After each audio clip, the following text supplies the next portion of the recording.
ಮಗಂದು tuition fees ಕೊಡ್ರಿ. ಎಷ್ಟ್ ದಿನ ಆತ ನೀವು ಪಿಜ್ಜಾ ಕೊಟ್ಟಿಲ್ಲ? ಹಾ ಕೊಡ್ತೇನ್ರಿ. ನಮ್ ಗಂಡಂದು ಪಗಾರ ಆಗಿಲ್ರಿ. ಪಗಾರ ಆಗತ್ತಿನ ಮುಂದಿನ ತಿಂಗಳು 1ನೇ ತಾರೀಕಿಗೆ ಕೊಡ್ತೇನ್ರಿ ನಿಮ್ ಪಿಜ್ಜಾ. ಇನ್ನು ಮುಂದಿನ ತಿಂಗಳ ಹೋದ ಸತಿ ಬಂದಾಗ ಮುಂದಿನ ತಿಂಗಳ ಅಂದಿದ್ರಿ, ಈ ಸತಿ ಮುಂದಿನ ತಿಂಗಳ. ಇನ್ನು ಬಿಟ್ಟೆ ಅಂದ್ರೆ ಇನ್ನು ಮುಂದಿನ ತಿಂಗಳ ಅಂತೀರಿ ನೀವು. ತಿಳಿತತಿಲ್ರಿ ನಿಮಗ? ಅಯ್ಯ ಮೇಡಮರ ತಿಳಿತೈತ್ರಿಪ್ಪ. ತಿಳಿದಕ್ಕ ಮುಂದಿನ ತಿಂಗಳ ಕೊಡ್ತೇವೆ ಅಂದಿದ್ದೆ. ತಿಳಿಲಿಲ್ಲ ಅಂದಿದ್ರ ಅಚ್ಚ ಮುಂದಿನ ವರ್ಷ ಕೊಡ್ತೇವೆ ಅಂತಿದ್ರಿಪ್ಪ. ಕೊಡ್ತಿದ್ರಿ 10 ವರ್ಷ ಬಿಟ್ಟ ಕೊಡ್ತಿದ್ರಿ. ಕೇಳಕ್ ಬರ್ಲಿಲ್ಲ ಅಂದ್ರೆ ನಾವು ಟೀಚರ್ ಆಗಿ ನಿಮ್ಮ ಮನೆಗೆ ಬರ್ಬೇಕೇನ್ರಿ? ಕೇಳಕ ನೀವ ಕೊಡ್ಬೇಕನ್ನ ಸ್ವಲ್ಪ ಪರಿಜ್ಞಾನ ಇಲ್ಲೇನ್ರಿ? ನೋಡ್ರಿ ಮೇಡಮರ ನಮ್ಗ ಹೆಂಗ್ ಬೇಕು ಹಂಗೆ ಮಾತಾಡ್ಬೇಡ್ರಿ. ಕೊಡ್ತೇವೆ ಅಂತ ಹೇಳಾಕತ್ತಿಲ್ರಿ. ಮುಂದಿನ ತಿಂಗಳ ಕೊಡ್ತೇನ್ರಿ. ಹೊಳ ಬಳ ಅದನ್ನ ಮಾತಾಡ್ಬೇಡ್ರಿ. ಪರಿಜ್ಞಾನ ಐತಿ ನಮಗೂ. ನಾವೇನು ಸಣ್ಣ ನೋಡಲ್ಲ. ಅಯ್ಯಕ್ಕರ ನನ್ಗ ಜೋರ್ ಮಾಡ್ತೀರೇನ್ರಿ? ಮತ್ ನೋಡ್ರಿ ಏನ್ ನೋಡ್ಬೇಕ್ರಿ ಅಕ್ಕರ?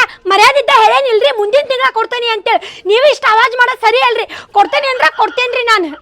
ಈಗ ನೀವು ಕೊಡ್ಬೇಕು ನೋಡ್ರಿ. ನೀವು ಕೊಡೋ ಮಟ್ಟನ ನಾ ಇಲ್ಲಿದ್ದ ಹೋಗೋದಿಲ್ಲ, ಇಲ್ಲೇ ಕುಂದಿರ್ತೇನೆ. ಅಯ್ಯ ಮೇಡಮರ ಕೊಡ್ತೇನೆ ಅಂತ ಹೇಳಾಕತ್ತೇನಿಲ್ಲ. ಹಿಂಗ್ ಕುಂತ್ರ ಚಲೋ ಅನಿಸ್ತೈತಿ ನಿಮ್ಗೆ? ಹೋಗ್ರಿಪ್ಪ. ಇಲ್ಲಿ ನೋಡ್ರಿ ಅಕ್ಕರ, ನೀವು ಕೊಡೋ ಮಟ್ಟನ ಹೋಗೋದಿಲ್ರಿ ನಾನು. ನೀವು ಕೊಟ್ಟಿ ಮೇಲೆ ಹೋಗ್ಕಣ್ರಿ. ಹೌದೇನ್ರಿ? ಮಾಡ್ತೀನಿ ತಡ್ರಿ.